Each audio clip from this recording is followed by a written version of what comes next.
বিগত 15 দিন ধৰি নিৰুদ্দেশ হৈ আছে চিমেণ্ট চাপৰিৰ এজন যুৱক পৰিয়ালৰ মাজত হাহাকাৰ পৰিস্থিতি চিমেণ্ট চাপৰি থানাত নিৰুদ্দেশৰ জাননী বিগত 15 দিন ধৰি চিমেণ্ট চাপৰিৰ এজন যুৱক নিখোজ হৈ থকা ঘটনাই সমগ্ৰ অঞ্চলটোত চাঞ্চল্যৰ সৃষ্টি কৰিছে এইজন চিমেণ্ট চাপৰি আৰক্ষী থানাৰ অন্তৰ্গত খেৰণী গাঁৱৰ ৰঞ্জন হাজৰিকাৰ 25 বছৰীয়া পুত্ৰ বিশ্বজিৎ হাজৰিকা চিমেণ্ট চাপৰি কলেজ তিনিআলিত এখন সাইবাৰ কেফে CSC চেণ্টাৰ আৰু মোবাইল ৰিপেয়াৰিঙৰ দোকান দি ভালভাৱে পৰিয়াল চলাই গৈছিল বিশ্বজিতে কিন্তু যোৱা 29 নৱেম্বৰত হঠাতে নোহোৱা হৈ গ'ল যুৱকজন পৰিয়ালৰ লোকে বহুতো বিচাৰ খুচাৰ কৰিছে যদিও আজিলৈকে কোনো সম্ভেদ উলিয়াব পৰা নাই নিৰুদ্দিষ্ট যুৱকজনৰ 15 দিনে বিশ্বজিতৰ কোনো সংসূত্ৰ উলিয়াব নোৱাৰাত হাহাকাৰ পৰিস্থিতিৰ সৃষ্টি হৈছে বিশ্বজিতৰ পৰিয়ালত যুৱকজনৰ নিৰুদ্দেশ সন্দৰ্ভত যোৱা 3 ডিচেম্বৰতে পৰিয়ালৰ লোকে চিমেণ্ট চাপৰি থানাত নিৰুদ্দেশৰ জাননী দিয়ে যদিও বিষয়টো সন্দৰ্ভত আৰক্ষীয়ে প্ৰয়োজনীয় গুৰুত্ব প্ৰদান নকৰাৰ অভিযোগ উত্থাপন কৰিছে নিৰুদ্দিষ্ট বিশ্বজিতৰ পত্নীয়ে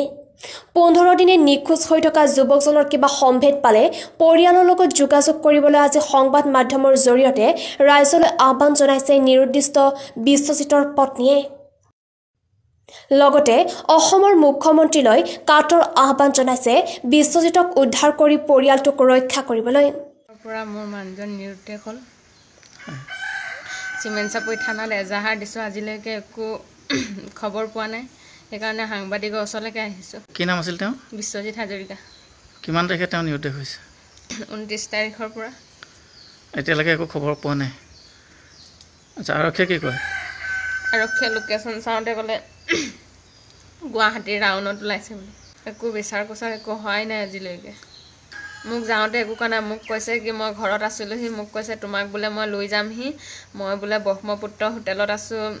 মোৰ লগত ৰাতিপুৱা মেছেজো কৰিছে ভিডিঅ' কল কৰি ৰুম চুম চব দেখুৱাইছে তাৰ পৰা মই ফোন মাৰিছোঁ ছুইচ অফ মই ভাবিছোঁ কিবা কামত আছে বুলি আজিলৈকে ফোন চোন ৰিং হয় মেছেজ কৰোঁ একো ৰিপ্লাই নিদিয়ে অকল মোবাইলটো ছুইচ অফে হৈ আছে য'তে আছে মানুহজন যেন আৰক্ষী বাহিনীয়ে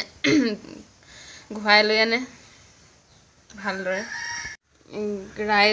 ৰাইজে মানুহজনক য'তেই দেখিছে 9678356717 নাম্বাৰত যোগাযোগ কৰিব য'তে আছে যোনে দেখিছে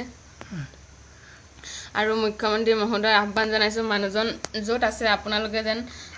ঘৰলৈ উভতাই লৈ আনে